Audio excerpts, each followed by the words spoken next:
May the words of my mouth, meditations of our hearts, be always acceptable in your sight, O God, our rock and our Redeemer. Amen. Good morning, church.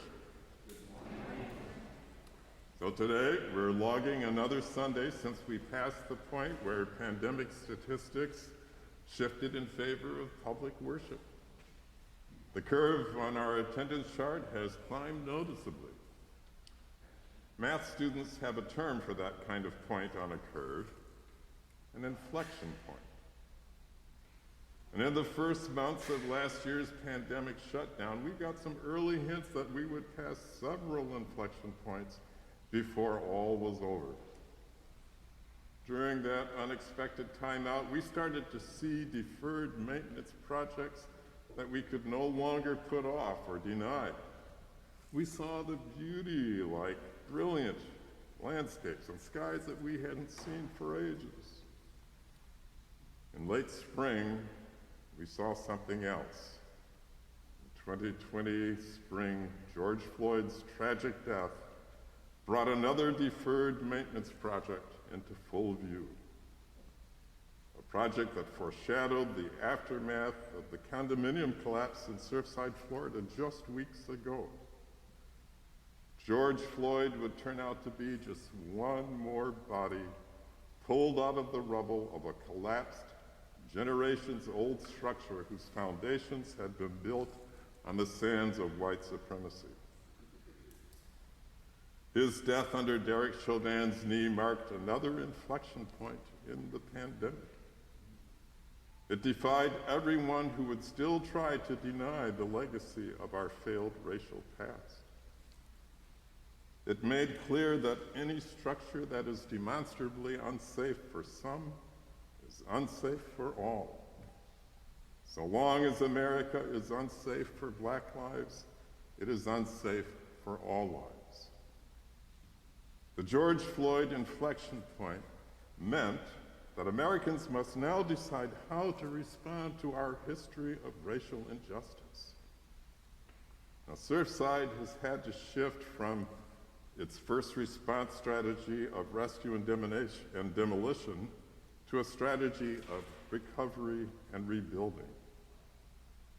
George Floyd's death has forced us to make a choice about how we're going to go forward, whether to use a strategy of shoring up an old foundation or adopt a new strategy of beginning to build a new one on the rock of justice for all.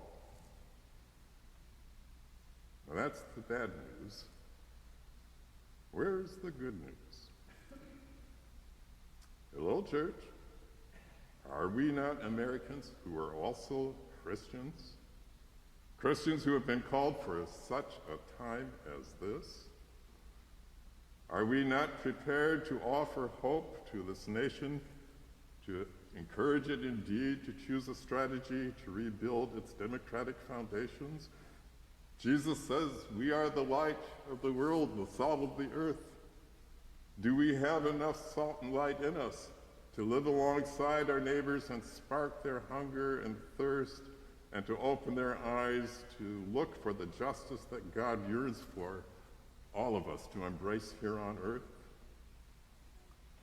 And you know, that passage we just read from St. Paul's letter to the Ephesians couldn't have come around at a better time. In those 11 verses, he models a blend of three attitudes and practices that can stoke our fire and amplify, intensify our light. First, this passage brims with Paul's practice of speaking the truth in love. Speaking truth means grounding ourselves only in what is real. And Paul's way of addressing the Ephesians is a case study in being real. For instance, he doesn't play down the fact that the Ephesian church is comprised of two distinct ethnic groups, a you all and a we all of Jews and Gentiles. He lets the culturally Greek Ephesians know that he sees them. He doesn't say that he doesn't see ethnicity, that he's ethnicity blind. He's being real. It's healthier to see our differences than to skip over them. But because of this moment that in which we find ourselves, you and I need to be very clear that at this time, America has passed another inflection point on a curve that turns very low as it charts what you could call the statistics of pandemic lives. And on this curve, we need to make clear that speaking the truth in love is very different from just telling it like it is. There's an old Anabaptist proverb that says, truth without love kills. Love without truth is a lie. The second thing Paul models in these verses is his conviction that there is one human race that lives in a unity of shared nature. He reminds the Ephesians that Christ has taken the equal humanity of both Jew and Gentile into his own life to make them a new creation and to make one new being in place of two, as Ian just read to us. If we wish to offer fire and light at this moment, we need to see through America's never-resolved ambivalence about African humanity. I'm an African American, like other brothers and sisters, and our unmistakable otherness shows up in our physical traits and our cultural expressions. And they contrast with the European traits and cultures of America's majority population. A contrast that continues to fascinate, but also to stir fear and repugnance even, in others who call themselves white. And yet neither science or faith witness to anything but the full oneness of our human nature that we share in the authenticity of everyone, African Americans included. Third and last, in these verses, I find that St. Paul supremely models to us his total commitment to the ministry of reconciliation. Reconciliation is the fruit of ending hostilities and making peace. It's the fruit of ending hostilities and making peace. So whatever else the ministry of reconciliation is about, it begins with what Jesus calls learning the things that make for peace. For Paul, that begins with the practice of proximity. That is, by closing the gap, literally, physically, between Jew and Gentile, by going as a Jewish disciple of Christ, an apostle to the Gentiles, and entering their Gentile world. But how do we bring light and fire to the work of creating proximity? You see, peacemaking is a risky business. It requires stepping into a place of weakness and vulnerability. You're a peacemaker. You approach those who are armed to the teeth while you go in unarmed. Some of you may remember a risky incident in the rioting after Rodney King's assailants were acquitted in a trial in Los Angeles. A white truck driver ended up in a Watts intersection where a throng of angry black Angelenos were ready to drag him from his cab and beat him mercilessly.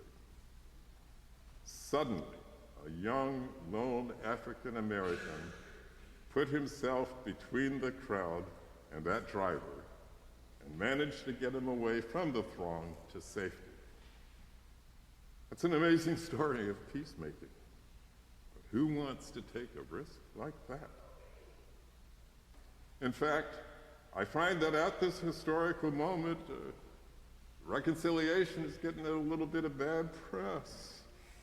So many Christians are feeling uneasy at the turmoil left in the wake of George Floyd's death. Just one more upon one more upon one more unnecessary death of African Americans or other people of color.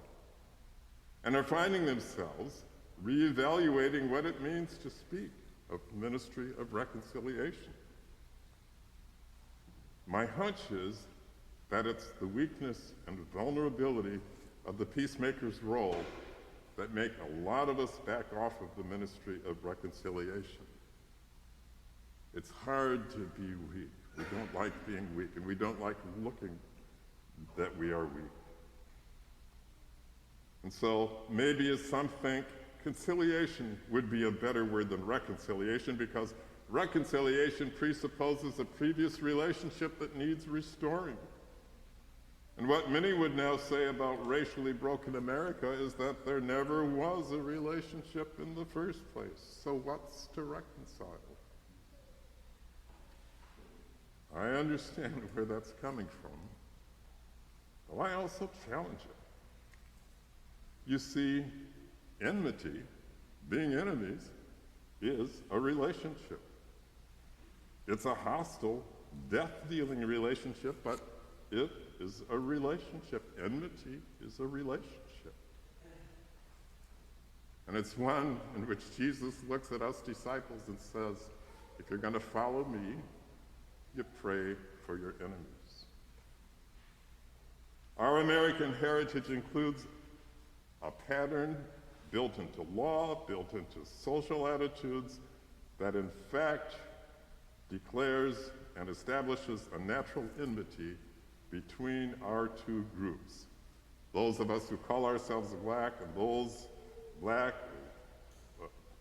brown, and those of you who would call yourselves white. We are not at peace with one another. Our enmity is pandemic, and our only hope is the vaccine of reconciliation. So, how do we bring our fire and our light to the call to make peace, to be the children of God, the blessed ones? By adopting for ourselves Paul's apostolic model of imitating him as he was an imitator of Christ. And for that, the joy that is set before us is what becomes our motive to dare to be weak as the secret to our strength. Now look, I'm an African-American, black, bald-headed old man of working-class origins, addressing a majority congregation who likely think of yourselves mostly as white and American, and far more likely to be of upper middle class and wealthy origins. But we are also Christians. We profess discipleship to Christ, into whose body we have all been baptized. We who were far off and those who were near, made one in the one body. I can say without hesitation that I love you, because we are sisters and brothers, members one of another. You have taken care of me and my wife Jackie at a most vulnerable time in our lives, and we felt that love. Because I love you, I feel bound to speak the truth to you in love. I am aware of your many ambivalences, as people who call yourselves white, about the ministry of reconciliation as American Christians. You struggle in contradictory ways with the shame that stigmatizes those who call themselves white in America, because whiteness has a tragically shameful history. American Christianity is the source of the biblical justification for slavery and apartheid that, at this inflection point, our American public must choose to reverse. The cross is our medicine for healing. It heals shame because it was Jesus' endurance of shame, the shame of crucifixion, that opened the door to authentic human freedom. In him, in the weakness and the medicine of the cross, we find freedom. There's an old Latin phrase, crux est medicina mundi. The cross is the medicine of the world. The cross is the medicine of the world because it imparts to us a health that demands a healthy lifestyle. A lifestyle of a robust morality and a vitality that comes from making access to God the source through the one Spirit, as Paul says to the Ephesians. Church, this hour is our inflection point. The task before America and before us American Christians is generational. And we probably won't live to see all that we would like to see. But what we can do, we must do, and that will be enough. I feel hope in your gestures.